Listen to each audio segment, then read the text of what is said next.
As Maya settled into her window seat, she never imagined that a simple boarding confrontation would expose not just one man's entitlement, but an entire system ready to finally stand up for what's right. A busy terminal at Atlanta International Airport. Passengers hurry to their gates, pulling luggage behind them. Among them is Maya Johnson, 35, a professional black woman in a tailored business suit. She checks her boarding pass while walking confidently toward her gate. The announcement for final boarding echoes through the terminal. Maya quickens her pace, joining the line of final boarders at Gate C22 for Flight 2187 to San Francisco. She hands her boarding pass to the gate agent and walks down the jetway. Maya makes her way down the aisle of the crowded plane, finds her window seat, 14A, places her carry-on in the overhead bin, and settles in. She takes out a book and begins reading as other passengers continue boarding around her. Daniel Foster, 42, a well-dressed white man, approaches with his daughter, Lily, 8, looking at their boarding passes with confusion. He stops at Maya's row. "Excuse me, I think you're in our seats," Daniel says, holding out his boarding pass. Maya looks up calmly from her book. "No, this is 14A. I double-checked when I boarded." Daniel leans over, frowning at her boarding pass. "Well, I specifically booked a window seat for my daughter. She gets anxious during flights, and looking out the window helps her." Maya's expression remains composed, though her jaw tightens slightly. "I understand, but I booked this seat 2 months ago specifically because I also prefer the window. Our seats are assigned, and this is mine." Daniel's friendly demeanor shifts. Other passengers begin to back up in the aisle behind him. "Look, it's just a seat. It would be the decent thing to do to let my daughter sit by the window. She's just a child." Maya takes a deep breath, clearly uncomfortable with the growing attention. "I'm sorry about your daughter's anxiety, truly, but I selected and paid for this seat." Daniel scoffs, his patience visibly thinning. "It's always about money with you people, isn't it?" The comment hangs in the air. Several passengers exchange uncomfortable glances. Maya's expression hardens, a mask sliding into place that suggests she's heard comments like this many times before. Flight Attendant Jessica, 29, notices the commotion and approaches. "Is everything all right here?" Daniel turns to her immediately. "She won't give up her window seat for my daughter. Lily gets anxious during flights, and I specifically requested a window seat when I booked." Flight attendant Jessica stands at the edge of the confrontation, a practiced smile belying years of handling difficult passengers. At 39, she's seen this scenario play out countless times. Entitled passengers believing rules are mere suggestions, confrontations tinged with racial undertones, and the uncomfortable silence of bystanders unwilling to intervene. Today, however, something in Daniel's tone, the dismissive "you people," that lingers in the recycled cabin air, strikes a deeper chord. Jessica steps forward with purpose, her navy uniform crisp against the beige interior of the aircraft. "Excuse me," Jessica says, her voice carrying the perfect balance of authority and courtesy that 15 years in the industry has perfected. "Is there something I can help with?" Her eyes move between Daniel and Maya, making brief but meaningful contact with the latter, a silent acknowledgement that she's witnessed what just transpired. Daniel pivots toward her immediately, relief washing over his face at finding what he assumes will be an ally. His posture shifts, shoulders relaxing as he presents his case to this new authority figure. "Yes, thank you," he says, his voice modulating into something more reasonable, more polished than the tone he had used with Maya. "There seems to be a misunderstanding about our seating arrangement. I booked a window seat for my daughter. She has anxiety issues during flights. But this woman refuses to move." Jessica nods, her expression neutral yet attentive. Years of customer service training have taught her to listen fully before responding, to gather all facts before making judgment calls. The aisle behind Daniel has now completely backed up, with at least a dozen passengers waiting to reach their seats, their collective impatience adding another layer of pressure to the situation. "May I see both of your boarding passes, please?" Jessica asks, extending her hand first toward Maya, who promptly retrieves her boarding pass from the seat pocket and hands it over without comment. Her composed demeanor speaks volumes, the dignity of someone accustomed to having her rights questioned and having to prove her position. Daniel fumbles in his jacket pocket and produces 2 boarding passes, handing them to Jessica with the confidence of someone who believes procedural checks are merely formalities that will ultimately validate his position. As you can see, he begins, but Jessica raises a single finger in a polite request for silence as she examines all 3 documents. Jessica takes her time, comparing the boarding passes to her tablet, which displays the complete seating chart for the flight. The cabin around them has grown remarkably quiet, the usual pre-flight chatter diminished as passengers in nearby rows watch the drama unfold. A flight attendant at the back of the plane makes eye contact with Jessica, silently inquiring if she needs backup. Jessica gives an almost imperceptible shake of her head.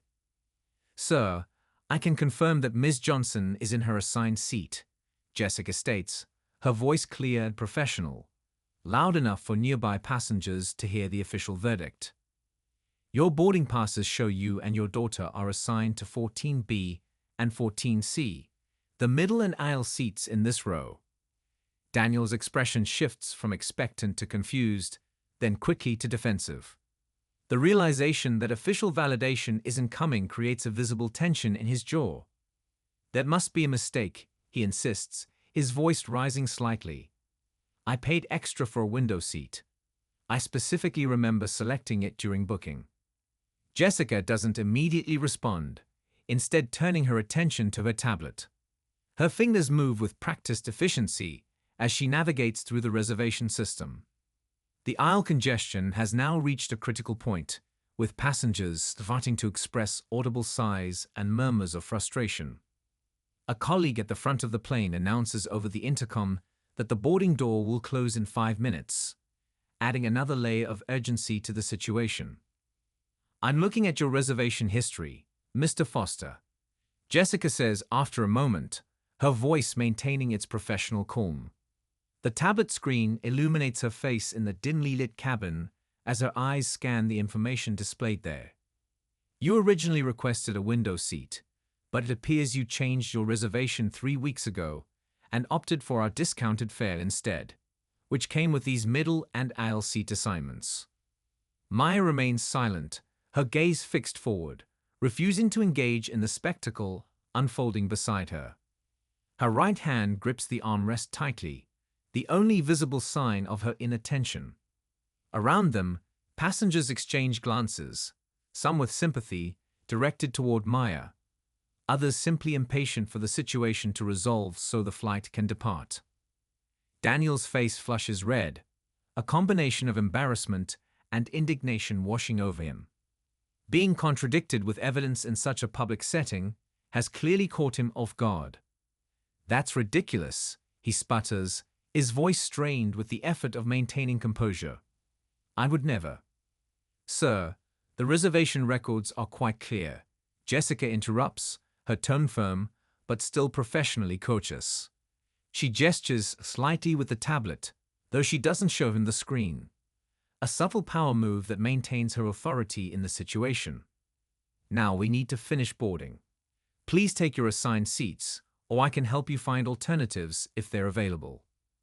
The word alternatives hangs in the air, a reminder that accommodations are possible, but only within the framework of airline policy, not personal entitlement.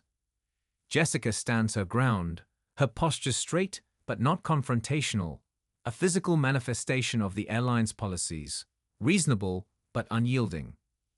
Several passengers have begun murmuring among themselves, some quietly commenting on the situation, others checking their watches with growing concern about potential delays. A businessman 3 rows back catches Jessica's eye and taps his watch pointedly. Maya sits silently through all of this, her gaze fixed straight ahead, neither triumphant nor apologetic. She's simply a passenger in her rightful seat, caught in someone else's drama. The book she had been reading remains open in her lap, though her attention is clearly elsewhere. Her breathing is measured, controlled, the practiced calm of someone who has navigated similar situations before. Daniel lowers his voice, leading closer to Jessica, his strategy shifting from public confrontation to private negotiation. "This is unacceptable," he says, his tone now carrying a hint of threat. "I want to speak to your supervisor." The request for a supervisor, the ultimate escalation in customer service disputes, doesn't rattle Jessica. Her 15 years of experience have included countless such requests, and she knows exactly how to respond. "I'd be happy to arrange that after takeoff, sir," she replies smoothly, gesturing subtly toward the crowded aisle behind him. "Right now, I need you to take your assigned seat so we can depart on schedule. FAA regulations require all passengers to be seated before we can close the cabin door."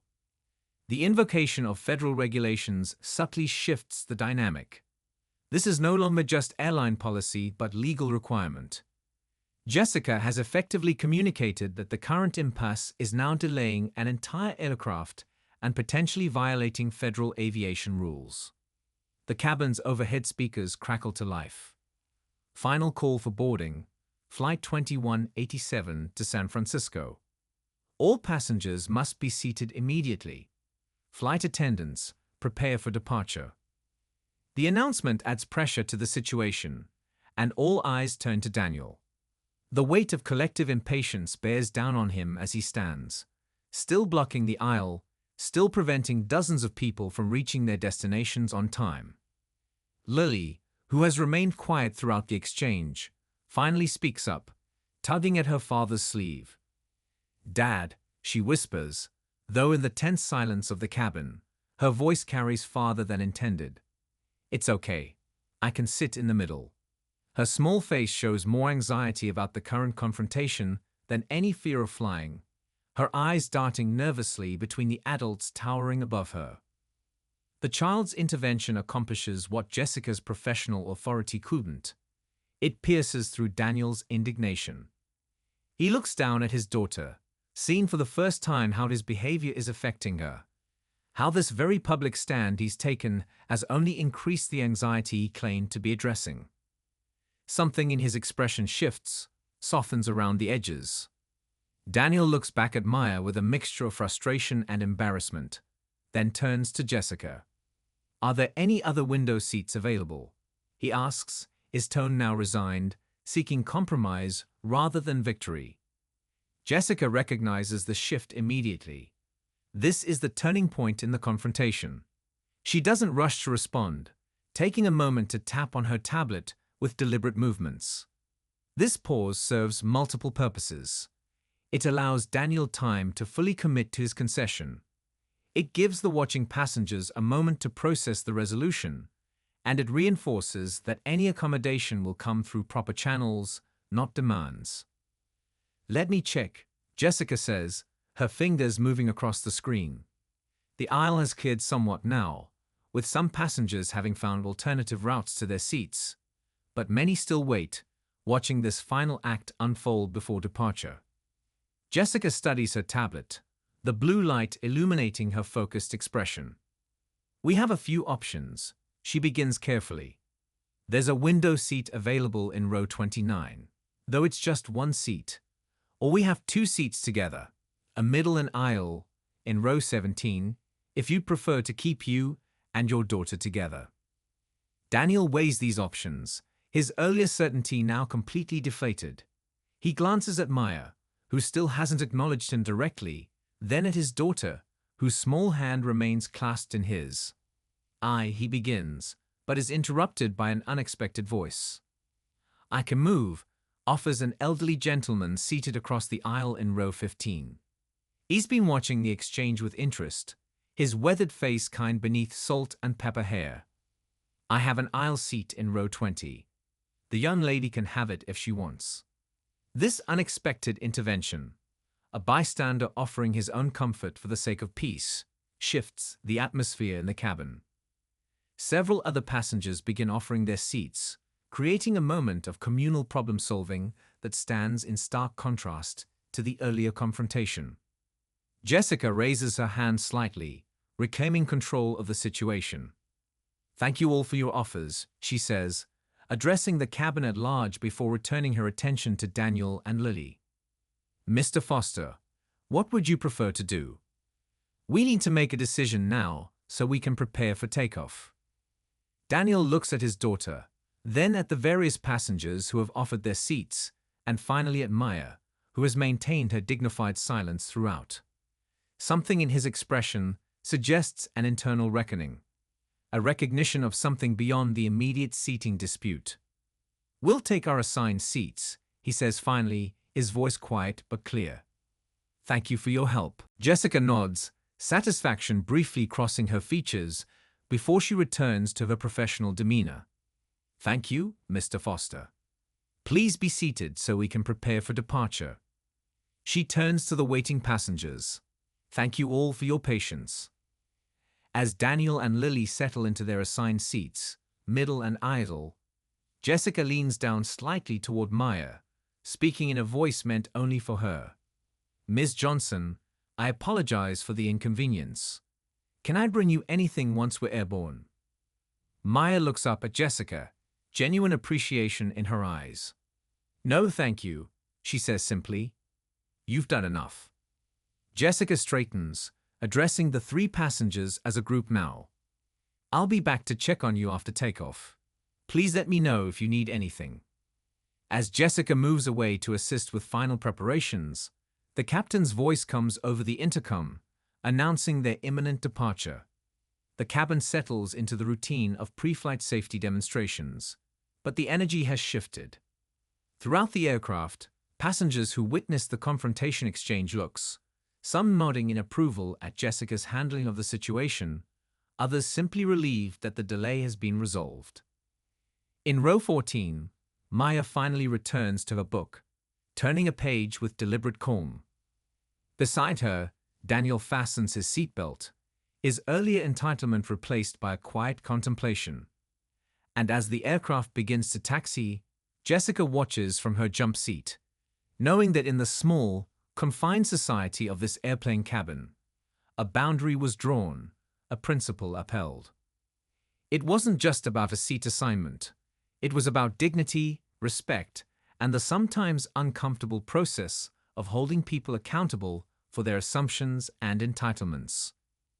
As the plane accelerates down the runway, lifting into the sky, Jessica allows herself a small smile of satisfaction. The tension in row 14 radiates outward like ripples in a pond, affecting everyone within sight of the confrontation.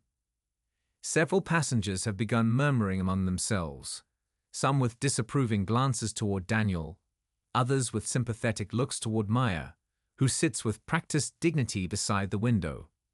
The overhead bins have all been closed, the final preparations for takeoff underway. Yet this one unresolved situation threatens to delay the entire flight. The collective frustration of 200 passengers weighs heavily in the recycled cabin air. Maya sits silently, her gaze fixed straight ahead, neither victorious nor defeated. Simply a woman occupying the space she rightfully purchased.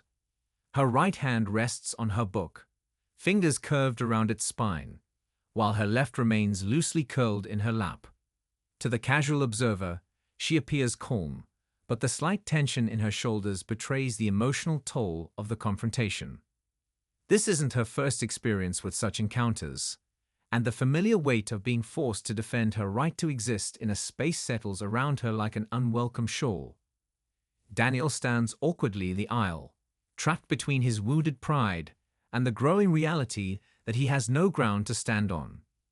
The tablet in Jessica's hands has shattered his certainty, leaving him grasping for a dignified exit from a situation entirely of his own making. His daughter Lily stands beside him, her small fingers gripping the stuffed rabbit she brought for comfort during the flight. The irony isn't lost on several observers. The child whose anxiety supposedly necessitated special accommodation now appears most anxious about her father's behavior. "This is unacceptable," Daniel says, his voice lowered but carrying an edge that suggests he isn't quite ready to concede. The phrase, so common in customer service disputes, sounds hollow in the context of his thoroughly debunked claims. I want to speak to your supervisor. Jessica meets his gaze steadily, years of handling difficult passengers evident in her composed response. I'd be happy to arrange that after takeoff, sir, she replies, her tone professional yet firm. Right now, I need you to take your assigned seat so we can depart on schedule. She gestures subtly toward the line of increasingly impatient passengers still backed up in the aisle. We're already running behind, and the captain has requested that all passengers be seated immediately. The mention of further delay shifts something in the atmosphere of the cabin. A businessman 3 rows back checks his watch conspicuously. A woman near the front of the plane loudly mentions her connecting flight. The collective weight of so many travel schedules threatened by one man's refusal to accept reality creates a palpable pressure in the confined space. A voice comes over the intercom. Flight attendants, please prepare for departure. We're currently number 4 for takeoff. The announcement emphasizes the urgency of the situation. Jessica maintains her position, neither backing down nor escalating the confrontation. Her stance communicates what her words don't need to say. The plane will not leave until this is resolved. And it will be resolved according to the rules, not according to one passenger's demands. Lily tugs at her father's sleeve, her small face pinched with discomfort at being the center of this unwanted attention. Dad, she whispers, though in the tense silence her voice carries farther than intended. It's okay. I can sit in the middle. The child's words cut through the tension like a knife through butter. Several passengers visibly relax, sensing the beginning of resolution. Daniel looks down at his daughter, seeing for the first time how his behavior is affecting her. How his attempt to advocate for her comfort has resulted in precisely the kind of anxious situation he claimed to be preventing. Something shifts in his expression, a flicker of realization crossing his features. Daniel looks back at Maya with a mixture of frustration and embarrassment, the fight visibly draining from him. He turns to Jessica, his tone notably different, less entitled, more resigned. Are there any other window seats available? He asks, finally accepting that his original demand won't be met. The question represents a significant de-escalation, an acknowledgement that solutions must come within the framework of airline policy rather than through confrontation. Jessica recognizes this shift immediately and responds with professional efficiency, tapping on her tablet to check the current seating chart. Let me check, she says, her fingers moving across the screen with practiced precision. The cabin has grown quiet again, passengers watching this final act unfold, many silently urging a swift resolution so the flight can depart. Jessica studies the seating chart carefully, aware that her next words could either cement the peace or reignite the conflict. We have one window seat available in row 29, but it's just one seat, she finally says, looking up from her tablet. The flight is nearly full, and we don't have 2 adjacent seats with a window available. Daniel hesitates, glancing at his daughter. The implication is clear. They would need to separate if he insists on a window seat. His hand tightens slightly on Lily's shoulder, the prospect of sending his 8-year-old daughter to sit alone clearly unacceptable to him. I can take the window seat, and you can stay here with Lily, offers an elderly gentleman in row 15, who has been watching the exchange with interest.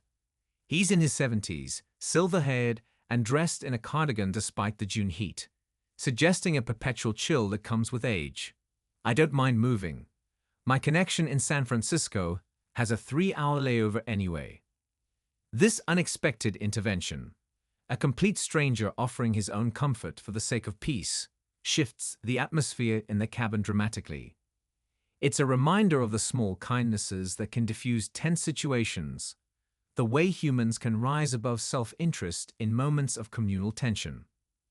That's very kind, sir, Jessica responds, her professional tone softening slightly at this gesture. Let me check if that arrangement would work. She taps on her tablet again, verifying the details. Yes, Mr. Hayes in 15 seat would swap with Ms. Johnson, which would give your daughter the window seat in this row, Mr. Foster. The solution hangs in the air, waiting for acceptance or rejection. All eyes turn to Maya, whose permission would be necessary for this arrangement. For the first time since the confrontation began, she turns her gaze directly to Daniel, then to Lily, seeing the child's anxiety clearly written on her small face. A moment passes in which several possible futures seem to hover in the air. Maya could rightfully refuse, standing firm on her original position. She could accept, taking the higher road despite Daniel's earlier behavior.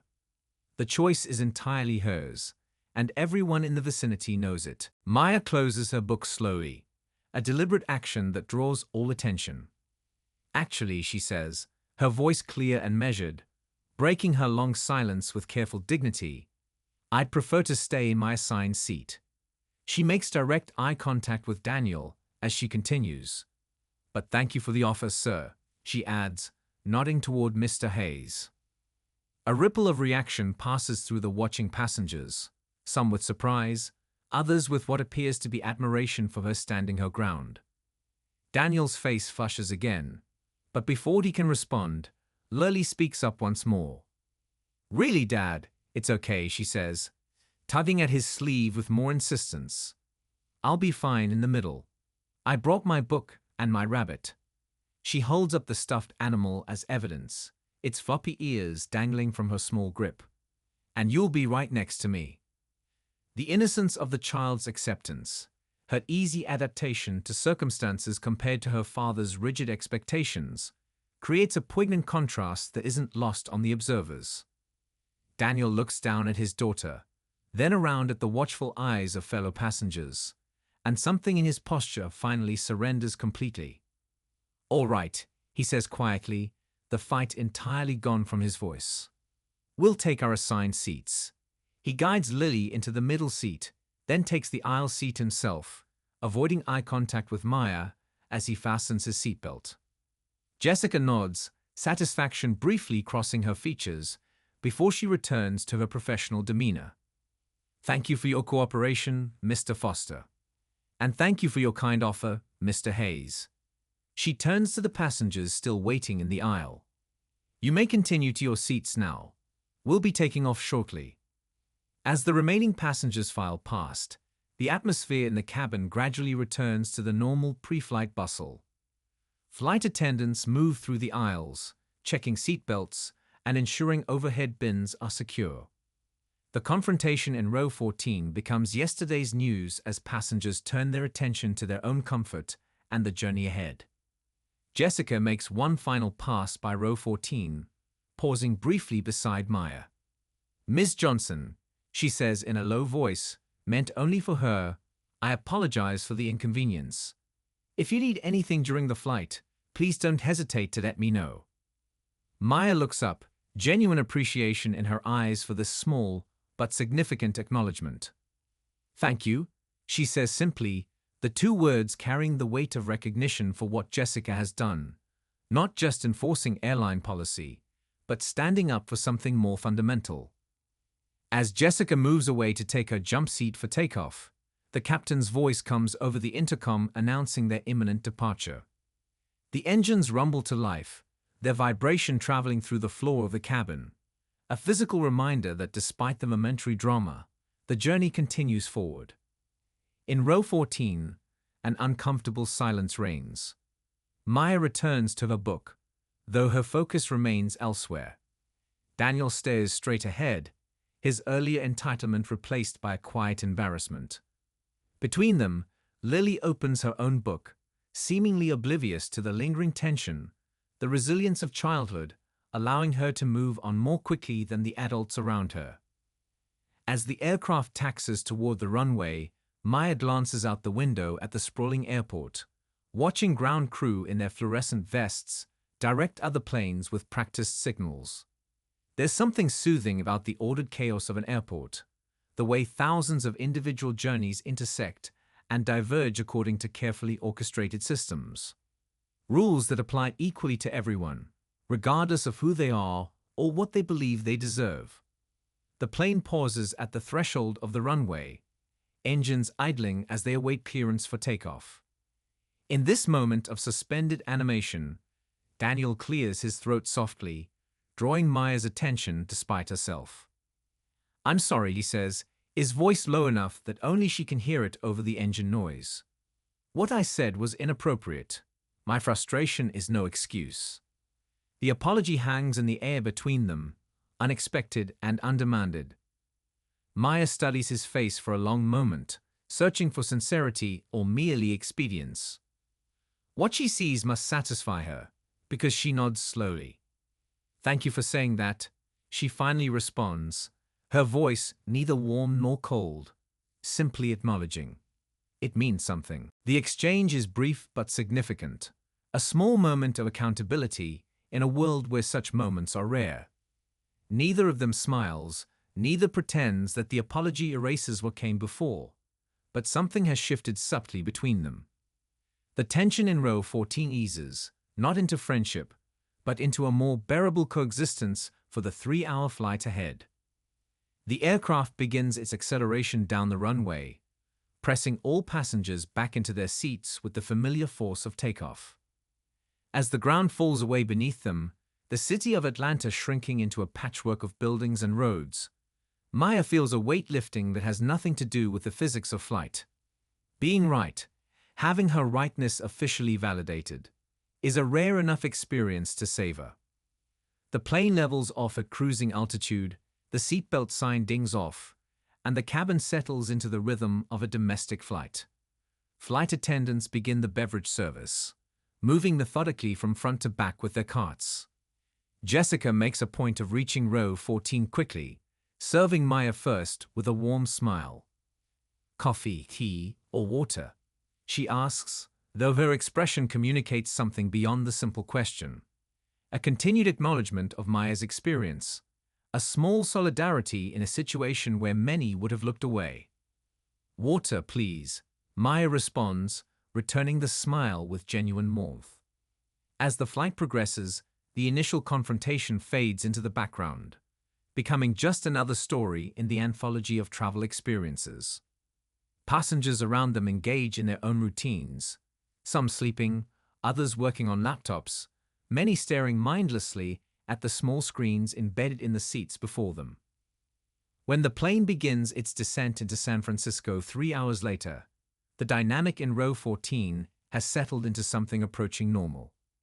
Lily has fallen asleep against her father's shoulder, her book and stuffed rabbit clutched in her small hands. Daniel reads a magazine, occasionally glancing out the window as the California landscape comes into view. Maya has finished her book and now watches the approaching coastline, the Pacific Ocean glittering in the afternoon sun. The landing is smooth, the aircraft touching down with barely a bump before taxiing to the gate. As the seatbelt sign turns off and passengers begin the familiar rush to retrieve luggage and exit, Daniel stands to reach for the overhead bin. "Let me get that for you," he says to Maya, a small gesture of atonement as he lifts a carry-on bag down. It's not a grand gesture, but it's something, an acknowledgement of her presence, her humanity, in a way his earlier behavior had denied. "Thank you," Maya responds, accepting both the bag and the gesture for what they are, insufficient but better than nothing. As passengers file out of the aircraft, Jessica stands near the exit, thanking each one for flying with them. When Maya approaches, Jessica reaches into her pocket and discreetly hands her a voucher. "For our premium lounge," Jessica explains quietly. "For your next flight with us. A small apology for today's experience." Maya looks down at the voucher, surprised by this unexpected gesture. "Thank you," she says, genuine appreciation in her voice. "But you don't need to apologize. You did exactly what you should have done." Jessica smiles, a real smile that reaches her eyes. "We try to, not everyone does." The unspoken understanding passes between them, that in situations like today's, doing the right thing is unfortunately noteworthy rather than expected. "Thank you for doing your job," Maya adds, her voice carrying more weight than the simple words might suggest. It matters more than you know. As Maya walks through the terminal toward baggage claim, the San Francisco afternoon visible through the massive windows, her phone buzzes with a text from her business partner. How was the flight? Maya pauses in the busy concourse, surrounded by hurrying travelers, each wrapped in their own journey. She considers how to respond, how to convey the complex mix of frustration, vindication, and cautious hope that today's experience has left her with. Finally, she types, "Eventful. But in the end, someone had my back. That doesn't always happen." She slides the phone back into her pocket and continues toward baggage claim, carrying something beyond her physical luggage. The weight of another encounter, another story, another small battle in the ongoing war for dignity and respect.